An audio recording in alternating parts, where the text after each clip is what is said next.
इमरती देवी का एक और वीडियो, मेरा चुनाव किसने हरवाया। क्या इमरती देवी लोकप्रियता के लिए दे रही है उल्टे सीधे बयान। पूर्व मंत्री इमरती देवी के सवाल पर बाबा पंडोखर सरकार ने दिया यह जवाब। चुनाव पास आते ही अब नेताओं का बाबाओं के धाम पर तांता लगने लगा है। मध्य प्रदेश के ग्वालियर जिले की डबरा विधानसभा से पूर्व विधायक और मंत्री रही इमरती देवी प्रदेश में एक ऐसा नाम है जो हमेशा उल-जलूल बयान देकर मीडिया में बनना रहना चाहती है। आपको बता दें, ज्योतिरादित्य सिंधिया के खेमे से आने वाली पूर्व मंत्री इमरती देवी सरकार में न होते हुए भी अपने बयानों को लेकर प्रदेश की राजनीति में बनी रहती है। हाल ही में इमरती देवी के द्वारा कलेक्टर के साथ अभद्रता करने, साथ ही एससी वर्ग के लोगों को जमीन पर कब्जा करने के संबंधित वीडियो वायरल हुए थे, जिसे लेकर पूर्व विधायक मीडिया के कैमरों से भागती हुई नजर आई थी। यह मामला अभी थमा ही नहीं था कि इमरती देवी एक बार फिर सुर्खियों में आ गई हैं। पॉलिटिकल बाबा से विधानसभा चुनाव में मिली हार के कारण पूछती हुई नजर आई। मध्य प्रदेश में आगामी समय में होने वाले विधानसभा चुनाव को लेकर एक बार फिर बाबा पॉलिटिक्स चर्चाओं में है। चुनाव पास आते ही अब नेताओं का बाबाओं के धाम पर तांता लगने लगा है। पर्ची पर लोगों को भविष्य लिखने के लिए प्रसिद्ध पंडोखर सरकार के दरबार में सिंधिया समर्थक और पूर्व मंत्री पहुंची। इस दौरान अपने पहले सवाल में पूर्व मंत्री इमरती देवी ने बाबा से उन्हें चुनाव हरवाने वाले का नाम पूछा, तो पंडोखर सरकार ने जवाब में कहा कि वर्तमान में आप जिस पार्टी में हैं उसी के एक नेता ने आपको चुनाव हरवाया है। इस बातचीत का एक वीडियो सोशल मीडिया पर वायरल हुआ है। इसके साथ ही पंडोखर सरकार ने कहा कि मैं नाम नहीं बताऊंगा, लेकिन आपकी ही पार्टी के व्यक्ति ने आपको चुनाव हरवाया था। पंडोखर सरकार ने कहा कि बीजेपी और कांग्रेस दोनों ही पार्टी आपकी है, दोनों की जनता आप पर भरोसा करती है, इसलिए हारने के बाद भी अध्यक्ष और उपाध्यक्ष आपने अपने बनाए। इसके साथ ही पंडोखर सरकार ने आगे कहा कि इमरती देवी के दूसरे सवाल कि उनकी नातिन 3 साल की है, बोल नहीं पाती, जबान दी गई है, अब नातिन बोलेगी, उसे धाम पर लाएं।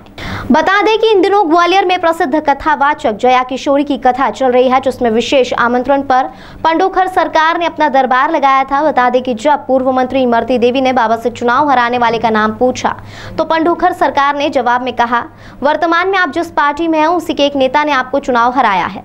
इसके साथ ही पंडोखर सरकार ने कहा कि नाम नहीं बताऊंगा, लेकिन आप ही की पार्टी के व्यक्ति ने आपको चुनाव हरवाया था। पंडोखर सरकार ने कहा, बीजेपी और कांग्रेस दोनों ही आप ही की पार्टी है। महाराज जी, मैं आपके पास हर बार सोचती हूँ कब जाऊँ, लेकिन ऐसा मौका नहीं लग पाया कभी कि मैं आपके पास पहुँच पाऊँ। 2014 में मैं गई थी जब लोकसभा चुनाव लड़ी थी। मालूम है।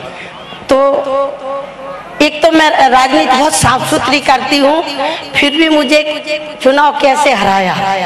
और दूसरी, मेरी बिटिया की बिटिया नातनी मेरी 3 साल की हो गई, अब वो बोलती नहीं। 2 मेरे बच्चे।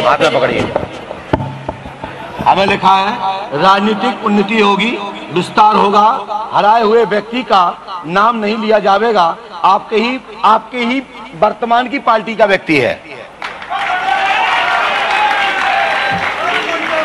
आप पढ़ लीजिए, आपके ही वर्तमान का पार्टी का व्यक्ति है। अब व्यक्ति में तो बहुत लोग हैं, पूरी दुनिया है, मैं किसी का नाम नहीं ले रहा हूं, लेकिन इतना जरूर है कि आपकी राजनीति में बैठे, आपकी राजनीति में विस्तार होगा, उन्नति होगी, और आपको हारने पर भी जीत, और जीतने के बाद भी आपने सीधा 6 मार दिया, अध्यक्ष अपना बना लिया, उपाध्यक्ष अपना। तो ये भगवत कृपा है, पार्टी की इच्छा है कि आप बढ़ो आगे, और कांग्रेस भी आपकी थी, भाजपा भी आपकी है, और मेन है कांग्रेस भाजपा की जनता, जिसने आपको नेता माना, जिसने अपना मुखिया माना, अपनी बात रखने की क्षमता आप में दी। इसी के लिए आपको साधुवाद, आशीर्वाद। पंडोखर सरकार का दर्शन करें। हारे वाले व्यक्ति का नाम नहीं बताया जा सकता है, परंतु बताने में समर्थ हूं, लेकिन जब तुम्हारा डबरा में कार्यक्रम होगा तब मैं बता के आऊंगा। नातिन कब बोले? 3 साल की हो, धाम पे ले आऊंगी। जाओ, आपकी नातिन को जबान प्राप्त होगी, लेकिन पंडोखर सरकार लेके आओ। चलिए लीजिए। इसमें उपाय विधि इसलिए नहीं लिखा गया क्योंकि आवश्यकता नहीं थी, क्योंकि आप पंडुका धाम आए तब मैं आपको बारे में बताऊंगा।